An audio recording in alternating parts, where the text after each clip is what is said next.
دوسرے لڑکے بھی کوئی اتنے ماہر نہیں نظر آ رہے تھے، صرف ایک بڑا لڑکا جو ہیڈ الیکٹریشین کے ساتھ اس کا ہاتھ بٹا رہا تھا۔ باقی سارے لڑکے چھوٹے موٹے کام کر رہے تھے۔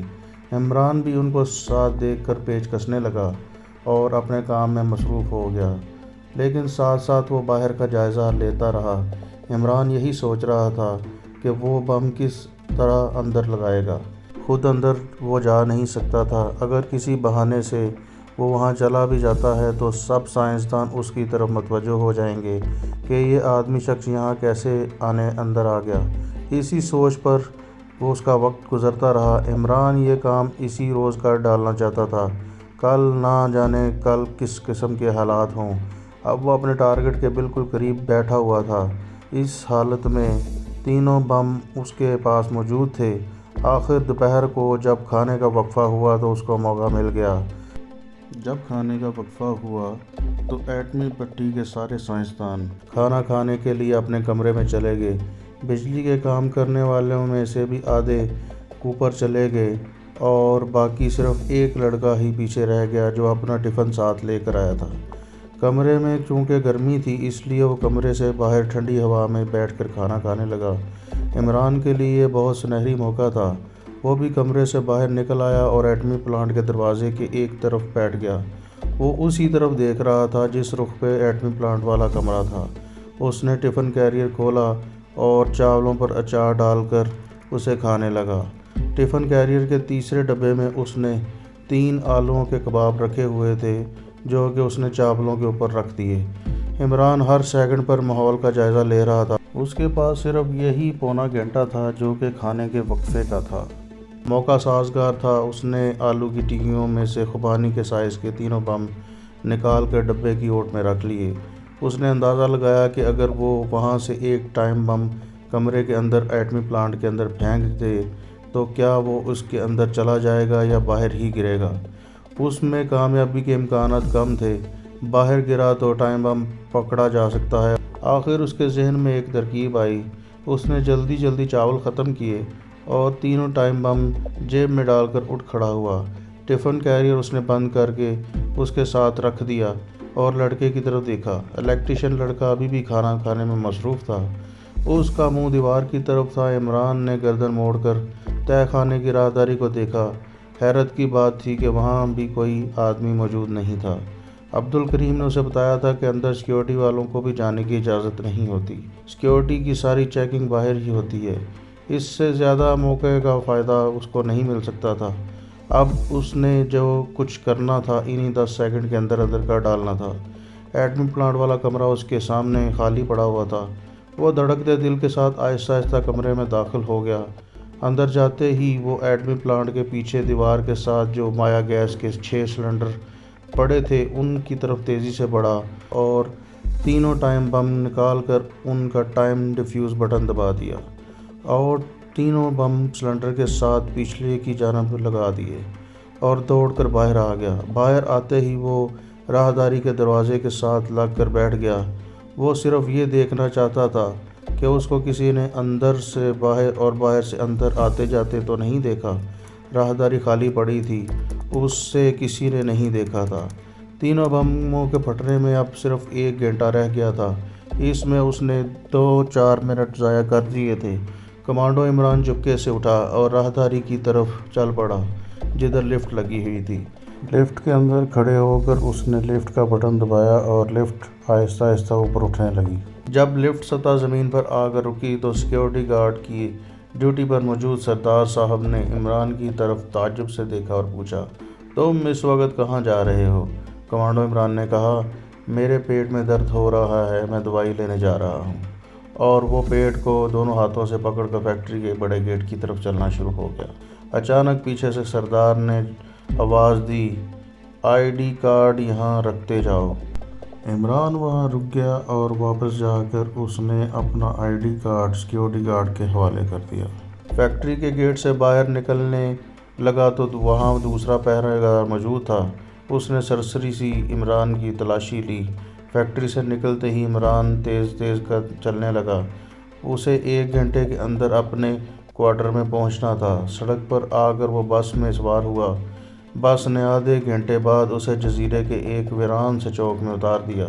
یہاں سے شیخ صاحب کے بڑے کوارٹر کو بھی راستہ جاتا تھا۔ کمانڈو عمران کے پاس گھڑی نہیں تھی۔ اسے اندازہ ہو گیا ہوگا کہ 1 گھنٹے میں صرف 10 منٹ ہی باقی رہ گئے ہیں۔ کوارٹر میں جبران موجود نہیں تھا۔ اس نے جلدی جلدی کپڑے تبدیل کیے اور شیخ صاحب کے آفس بس پر پہنچ گیا۔ اسے پتہ تھا کہ تقریباً 10 منٹ باقی رہ گئے ہیں بم پھٹنے میں۔ وہ کمانڈو عمران کے سامنے سے گزر کر اپنی سیٹ پر جا کر بیٹھ گیا۔ دونوں کی آنکھیں چار ہوئی اور آنکھوں ہی آنکھوں میں اس نے جبران کو بتا دیا کہ وہ اپنا کام کر رہا ہے۔ ابھی عمران اپنی سیٹ پر بیٹھا ہی تھا اور رجسٹر کھولا ہی تھا کہ زمین اس طرح ہلی جیسے زلزلہ آ گیا ہو۔ دفتر کے سارے ملازم کرسیاں چھوڑ کر باہر کی طرف دوڑے۔ عمران اور جبران بھی باہر کی طرف دوڑے۔ عمران کو معلوم تھا کہ یہ زلزلہ نہیں ہے۔ اس کے ساتھ ہی ایک بے حد بھیانک دھماکہ ہوا۔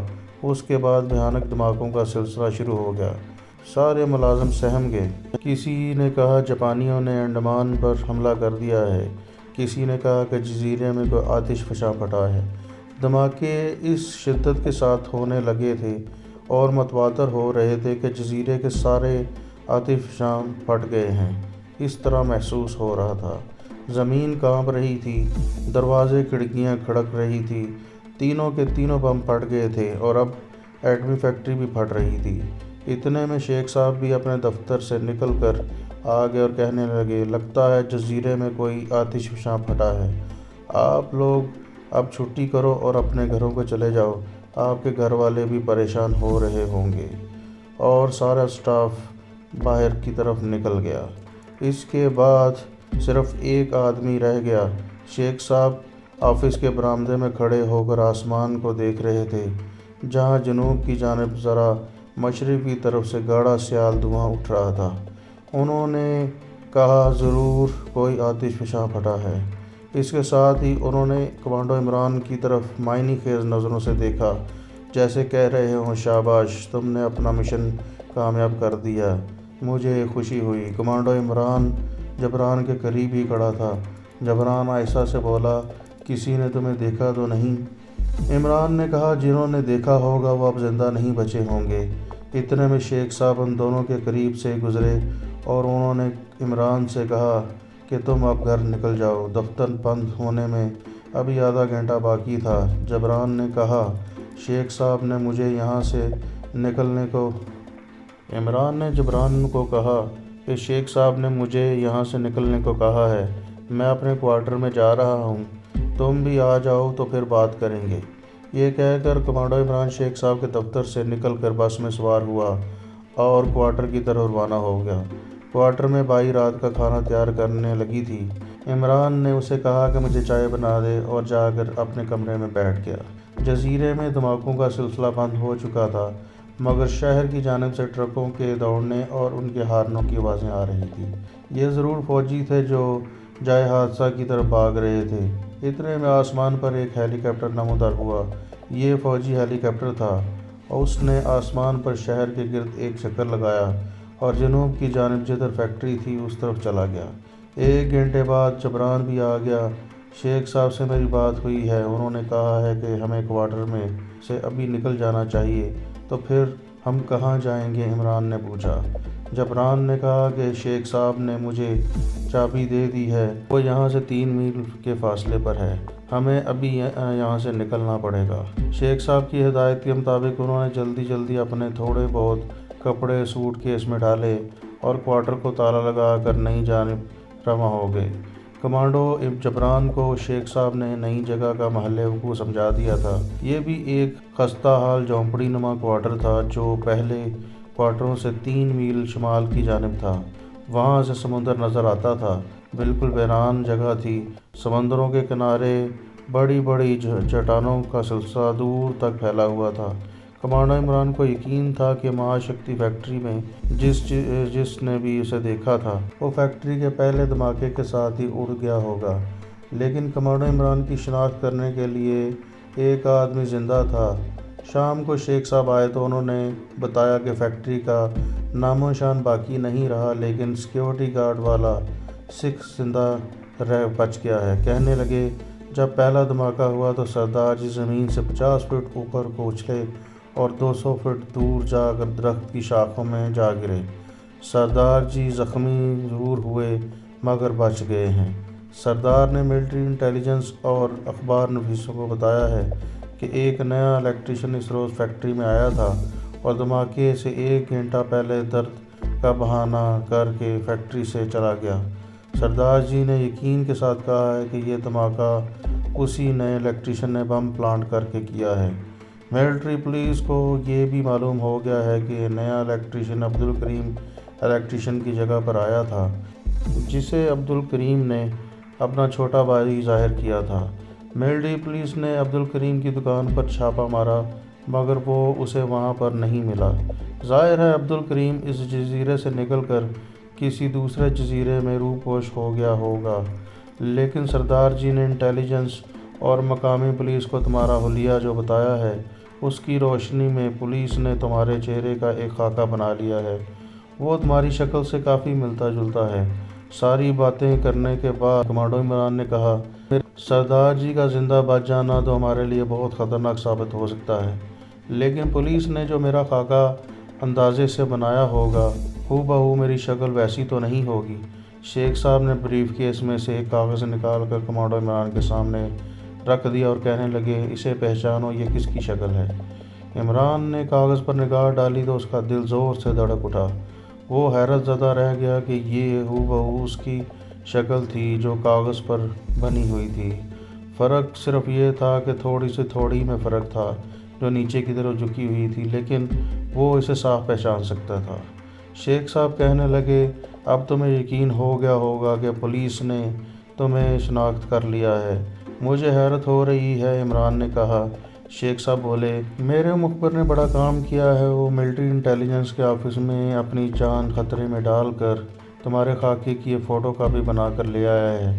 تمہاری شکل کا یہ خاکہ جزیرہ انڈمان کے انگریزی اخباروں میں کل تک چھپ جائے گا اور تمام لوگ تمہاری شکل سے واقف ہو جائیں گے۔ اسی صورت میں تمہارا اس پورے جزیرے بلکہ تمام جزیروں میں کسی جزیرے پر رہنا تمہیں گرفتار کروا سکتا ہے۔ تمہیں جو شخص پہچان لے گا اور اسے انعام کے لالچ دیا جائے گا، تمہاری مخبری کر دی جائے گی۔ پولیس تمہیں پکڑنے کے لیے تیار بیٹھی ہے اور تمہیں جیل میں ڈال دے گی۔ کالے پانی کی جیل کا یہ حال ہے کہ یہاں پر 10 سال سے جرائم پیشہ اور سیاسی مخالف گروپ کے اراکین قید میں پڑے ہیں اور سسک کر مر رہے ہیں۔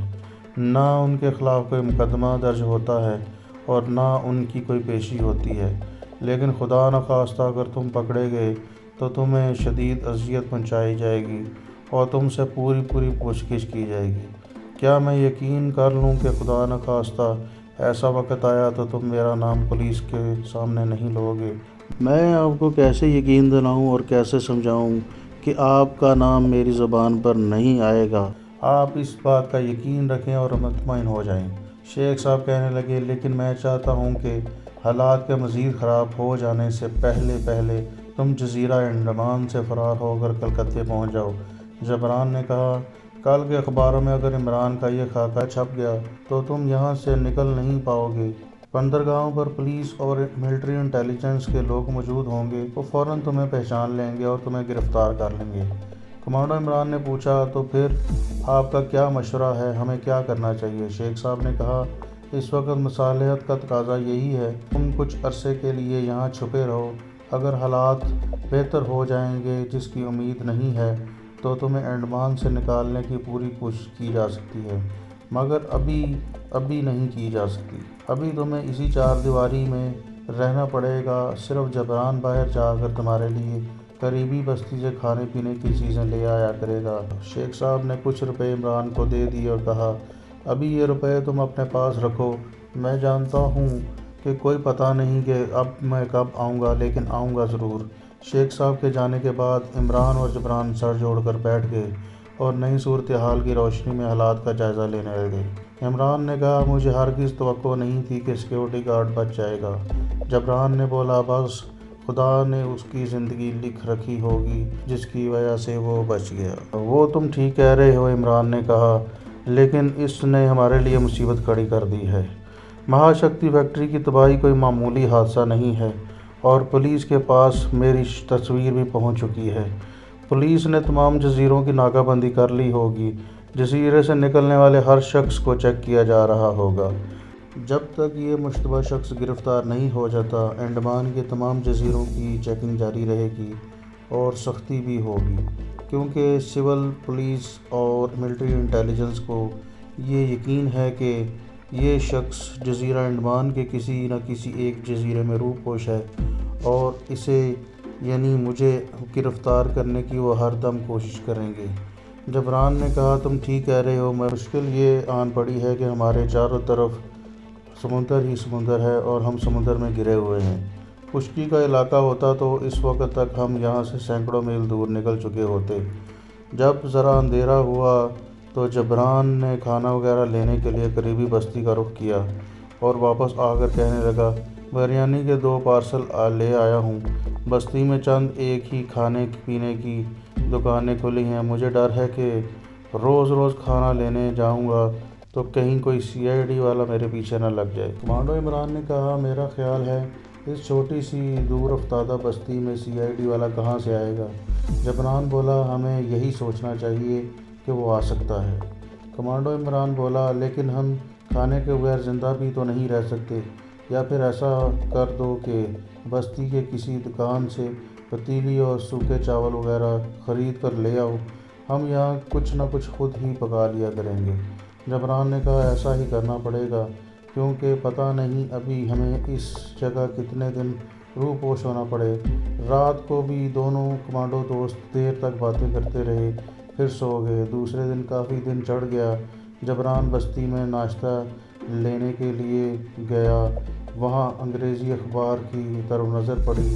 انڈمان میں تعلیم بڑی عام تھی اور ایک انگریزی کا اخبار چھپتا ہے جو 2 صفحوں کا ہوتا ہے۔